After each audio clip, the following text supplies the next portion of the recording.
Media playback is unsupported on your device. Media caption Theresa May's Brexit update statement. The terms of our exit are now clear. Theresa May will try to rally ministers behind her this morning at the start of a critical 48 hours for Brexit. On Monday, the PM told MPs an agreement with the EU was still achievable despite differences over the Irish border if cool heads prevailed.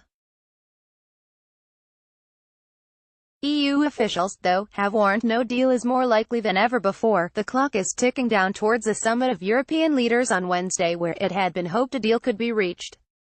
The latest Brexit developments: a group of Brexit-supporting ministers met in the Commons on Monday night, apparently over pizza, to discuss the way forward, but the BBC has been told that no resignations are imminent. The Democratic Unionist Party, which helps prop up the May government, is warning that it's prepared to paralyse her domestic agenda if she undermines Northern Ireland's position within the UK in the Brexit negotiations. The Austrian foreign minister, along with several senior EU officials, have told the BBC they feel the chances of Wednesday's summit being the moment of truth for Brexit have diminished significantly. The UK is due to leave the EU next March, and it had been hoped that on Wednesday, EU leaders would agree that enough progress had been made to call a special Brexit summit in November to finalise and formalise the divorce deal.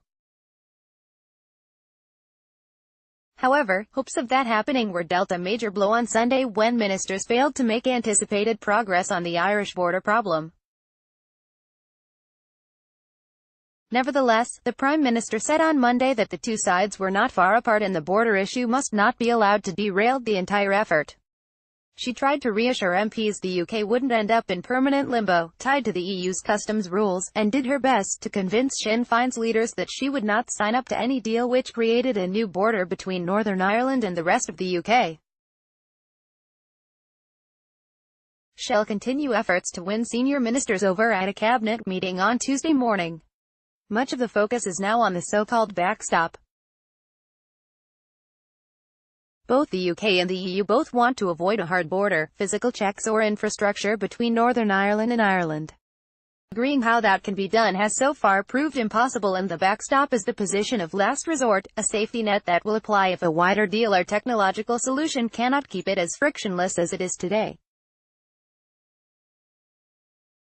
The EU has proposed a backstop that would mean Northern Ireland staying in the customs union, large parts of the single market and the EU VAT system. The UK has rejected this, instead proposing a backstop which would effectively keep the whole of the UK in the EU customs union for a limited period.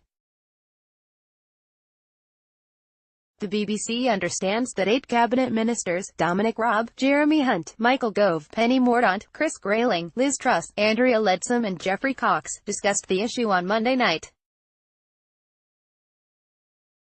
They expressed concerns that Mrs May must commit to a hard deadline, after which point her time-limited version of the backstop would end.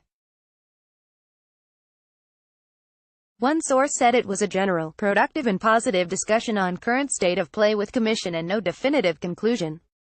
Media playback is unsupported on your device. Media caption: what will become of the Irish border when the UK leaves the European Union? Meanwhile, writing in the Daily Telegraph, former Foreign Secretary Lord Hague said any challenge to the PM's authority would be highly damaging at a critical time in the negotiations.